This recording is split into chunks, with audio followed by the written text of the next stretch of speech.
Hello friends, career point YouTube channel पर आप सभी का हार्दिक स्वागत है। दोस्तों, आज हम आपको पीपीएफ के बारे में बताएंगे। पीपीएफ को लेकर लोगों के मन में कई तरह के सवाल होते हैं। वैसे तो पीपीएफ के कई फ़ायदे हैं, लेकिन पीपीएफ की अधूरी जानकारी होने के कारण लोग इसमें निवेश करने से डरते हैं। आज की इस वीडियो में हम आपको पीपीएफ से संबंधित सभी समस्या का समाधान करेंगे, तो आप हमारे साथ बने रहिए। वीडियो को स्टार्ट करने से पहले आपसे एक निवेदन है, अगर आपने हमारा चैनल सब्सक्राइब नहीं किया तो चैनल को सब्सक्राइब कर लें तथा बेल आइकॉन को दबाएं। शुरू करते हैं आज की वीडियो। सबसे पहले हम बात करते हैं पीपीएफ है क्या। पीपीएफ का जो पूरा नाम है पब्लिक प्रोविडेंट फंड, इसको हिंदी में लोक भविष्य निधि कहते हैं। पीपीएफ जो है निवेश का एक बेहतरीन विकल्प है। पीपीएफ में जो आपका निवेश है वो एनपीएस से कई गुना सुरक्षित है। अब बात करते हैं हम निवेश की। एक वित्तीय वर्ष के अंतर्गत हम पीपीएफ में कम से कम 500 रुपये जमा कर सकते हैं और अधिकतम 1.5 लाख रुपये जमा कर सकते हैं।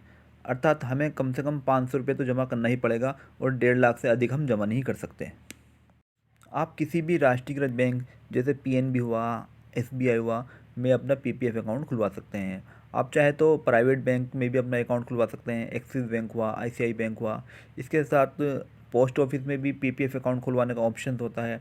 आप चाहे तो पीपीएफ अकाउंट पोस्ट ऑफिस में खुलवा सकते हैं। आप चाहे कहीं पर भी अपना अकाउंट खुलवाए, कोई समस्या नहीं, लेकिन सिर्फ एक ही अकाउंट आपका होना चाहिए।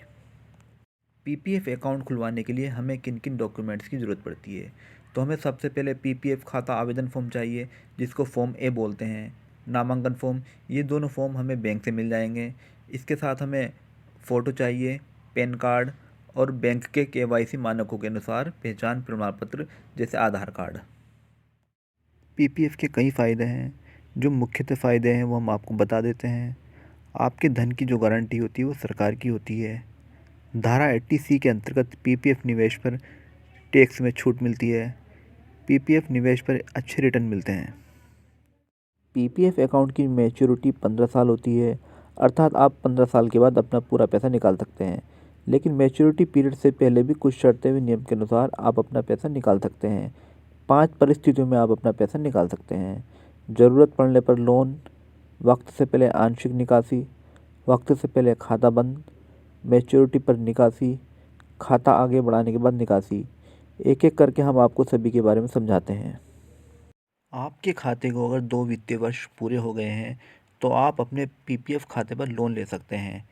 तीसरे वित्तीय वर्ष की शुरुआत से छठे वित्तीय वर्ष के अंत तक आप लोन ले सकते हैं। ये लोन आपको 36 माह के लिए मिलेगा। आप चाहे तो इस लोन को एक साथ जमा कर सकते हैं, आप चाहे तो इस लोन को किस्त के रूप में जमा कर सकते हैं। उदाहरण के लिए, आपने अगस्त 2018 में अपना पीपीएफ खाता खोला। आपके 2 वित्तीय वर्ष 2018-19, 2019-20, 31 मार्च 2020 को पूरे हो जाएंगे। 2 वित्तीय वर्ष पूरे होने के बाद आप 1 अप्रैल 2020 को लोन के लिए आवेदन कर सकते हैं। ये लोन आपको 2 साल पहले की रकम का 25% ही मिलेगा। इस लोन का ब्याज पीपीएफ पर मिलने वाले ब्याज से 1% अधिक होगा। अर्थात अगर आपका पीपीएफ का ब्याज 7% है तो इस लोन का ब्याज 8% होगा। इस लिस्ट को देखकर आपको पता चल जाएगा कि आप कितना लोन ले सकते हैं। माना आपने अगस्त 2018 में अपना पीपीएफ खाता खुलवाया। वित्तीय वर्ष 18-19 के अंत में आपके खाते में ब्याज सहित 1 लाख रुपया था, तथा दूसरे वित्तीय वर्ष 19-20 में आपके खाते में ब्याज सहित 2 लाख रुपये था। आपका दूसरा वित्तीय वर्ष 31 मार्च 2020 को पूरा हो जाता है। दूसरा वित्तीय वर्ष खत्म होने के बाद आप 1 अप्रैल 2020 को लोन के लिए अप्लाई कर सकते हैं। 2 साल पहले की रकम का 25% ही लोन मिलता है। यहाँ पर 2 साल पहले 18-19 में खाते में 1 लाख रुपया था, उसका 25% 25,000 रुपया हम लोन ले सकते हैं। इसी प्रकार अगर हम छठे वित्तीय वर्ष में लोन के लिए अप्लाई करते हैं तो 2 साल पहले 21-22 के अंत में 4 लाख रुपये बैलेंस था, उसका 25% 1 लाख रुपया हम लोन ले सकते हैं। छठे वित्तीय वर्ष के बाद हम लोन के लिए अप्लाई नहीं कर सकते, क्योंकि छठे वित्तीय वर्ष के बाद आंशिक निकासी का विकल्प होता है। अब बात करते हैं आंशिक निकासी की। 6 वित्तीय वर्ष पूरे होने के बाद 7वें वित्तीय वर्ष की शुरुआत से आप आंशिक निकासी के लिए आवेदन कर सकते हैं। उदाहरण के लिए, आपने पीपीएफ खाता अगस्त 2018 में खुलवाया। आपका पहला वित्तीय वर्ष 2018-19 31 मार्च 2019 को पूरा हो गया। इस प्रकार छठा वित्तीय वर्ष 31 मार्च 2024 को पूरा हो जाएगा। 31 मार्च 2024 के बाद यानी 1 अप्रैल 2024 से आप आंशिक निकासी के लिए आवेदन कर सकते हैं। इसी लिस्ट को हम दोबारा देखते हैं। यहाँ पर जो हमने पीपीएफ अमाउंट लिखा है वो लमसम लिखा है। हमारा खाता अगस्त 2018 को ओपन हुआ। 18-19 को पहला वित्तीय वर्ष पूरा हो गया। इसी प्रकार 23-24 में छठा वित्तीय वर्ष पूरा हो जाएगा। सातवां वित्तीय वर्ष 1 अप्रैल 2024 को शुरू हो जाएगा। सातवां वित्तीय वर्ष शुरू होते ही हम आंशिक निकासी कर सकते हैं। नियम अनुसार अगर हम 7वें वित्तीय वर्ष में पैसा निकालते हैं तो पिछले वित्तीय वर्ष के अंत में मौजूद रकम का 50% या उल्टी गिनती करने पर चौथे वर्ष के अंत में मौजूद रकम का 50% जो भी कम है निकाल सकते हैं। यहाँ पर पिछले वित्तीय वर्ष के अंत में 6 लाख का 50% 3 लाख हो गया तथा उल्टी गिनती करते हैं 1 2 3 4। 3 लाख का 50% 1.5 लाख है, तो जाहिर सी बात है 1.5 लाख 3 लाख से कम है, इसलिए हम 1.5 लाख रुपये निकाल सकते हैं। अगर हम 8वें वित्तीय वर्ष में पैसा निकालते हैं तो 7वें वित्तीय वर्ष के अंत में 7 लाख रुपये मौजूद है, उसका 50% 3.5 लाख रुपये बनता है। जबकि उल्टी गिनती करके चौथा वित्तीय वर्ष देखते हैं 1 2 3 4। चौथे वित्तीय वर्ष के अंत में 4 लाख का 50% 2 लाख बनता है। जाहिर सी बात है 2 लाख 3.5 लाख से कम है, इसलिए हम 2 लाख रुपये निकाल सकते हैं। इसी प्रकार हम छठे वित्तीय वर्ष के बाद प्रत्येक वित्तीय वर्ष में एक बार पैसा निकाल सकते हैं। आपको दोनों विकल्पों की तुलना करनी है, जिस विकल्प से कम पैसा निकल सकता है आप निकाल सकते हैं। अब बात करते हैं मैच्योरिटी से पहले खाता बंद करने की। आप मैच्योरिटी से पहले भी खाता बंद कर सकते हैं। वैसे जो मैच्योरिटी पीरियड होता है वो 15 साल होता है, लेकिन विशेष परिस्थितियों में आप 5 वित्तीय वर्ष पूरा होने के बाद भी खाता बंद कर सकते हैं। आपको या आपकी फैमिली मेम्बर को कोई गंभीर बीमारी हो या आपको हायर एजुकेशन के लिए पैसों की ज़रूरत हो, उस स्थिति में आप अपना खाता 5 वित्तीय वर्ष पूरा होने के बाद बंद कर सकते हैं। मैच्योरिटी से पहले खाता बंद करने पर आपको पूरी रकम नहीं मिलेगी। आपको अब तक जितना भी ब्याज मिला है उसमें से 1% ब्याज कम करके दिया जाएगा। मान लो आपको 8% के अनुसार ब्याज मिल रहा था, तो उसमें से 1% कम करके अर्थात 7% के अनुसार ब्याज दिया जाएगा। ब्याज में ये कटौती पीपीएफ अकाउंट ओपन करने से क्लोज करने तक की जाएगी।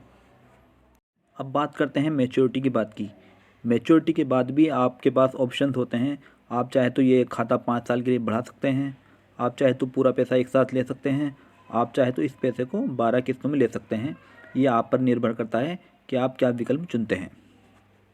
पीपीएफ को लेकर कुछ कॉमन सवाल हैं जो अक्सर लोग हमसे पूछते रहते हैं। उन सवालों को हम इस वीडियो में शामिल कर रहे हैं। तो पहला क्वेश्चन है, ब्याज कितना मिलता है? ब्याज की समीक्षा हर 3 माह में सरकार करती है। वर्तमान में 7.1% ब्याज मिल रहा है। नेक्स्ट क्वेश्चन है, अगर किसी वित्तीय वर्ष में पैसा जमा नहीं करते तो क्या होगा? आपको 50 रुपये की पेनल्टी भरनी पड़ेगी और आपका खाता एक्टिव हो जाएगा। नेक्स्ट क्वेश्चन है, एक वित्तीय वर्ष में कितना पैसा और कितनी बार जमा कर सकते हैं? तो हम आपको बता देना चाहते हैं, वित्तीय वर्ष में आप कम से कम 500 रुपये तथा अधिकतम 1.5 लाख रुपये जमा कर सकते हैं। ये आप पर निर्भर करता है कि आप एक बार में जमा करें या अधिकतम 12 बार में जमा कर सकते हैं। नेक्स्ट क्वेश्चन, क्या हर माह सैलरी अकाउंट से पैसा कटकर पीपीएफ में जमा हो सकता है, हर माह बैंक में ना जाना पड़े? जी हाँ, आप ऑटो डेबिट का एक फॉर्म भर दीजिए। प्रत्येक माह आपके सैलरी वाले अकाउंट से पैसा कटकर पीपीएफ में जमा होता रहेगा। अगर आपके पीपीएफ अकाउंट और सैलरी अकाउंट दोनों अलग अलग बैंक में हैं तब भी आप इस सर्विस का फ़ायदा उठा सकते हैं। नेक्स्ट क्वेश्चन है, पीपीएफ में मेरा 10,000 रुपये प्रतिमाह जमा होता है, 15 साल बाद मुझे कितना पैसा मिलेगा? आपका कुल 18 लाख रुपये जमा होगा तथा वर्तमान दर 7.1% के अनुसार कुल ब्याज 14,54,567 रुपये बनेगा। आपको कुल 32,54,567 रुपये मिलेंगे। नेक्स्ट क्वेश्चन है, पीपीएफ में किस तारीख में पैसा जमा करना चाहिए? महीने की 5 तारीख तक पैसा जमा कर देना चाहिए। 5 तारीख के बाद आप अगर पैसा जमा करते हैं तो आपको उस महीने का ब्याज नहीं मिलेगा। लास्ट क्वेश्चन, ब्याज खाते में कब आता है? ब्याज की जो है गणना वो त्रैमासिक होती है, लेकिन ब्याज खाते में प्रत्येक वर्ष 31 मार्च को ट्रांसफ़र होता है।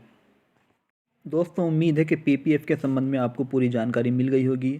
अगर आपका कोई सवाल है तो आप कमेंट्स कर सकते हैं। अगर ये जानकारी आपको पसंद आई तो लाइक कीजिए, अपने दोस्तों के साथ शेयर कीजिए तथा हमारे चैनल को सब्सक्राइब कीजिए।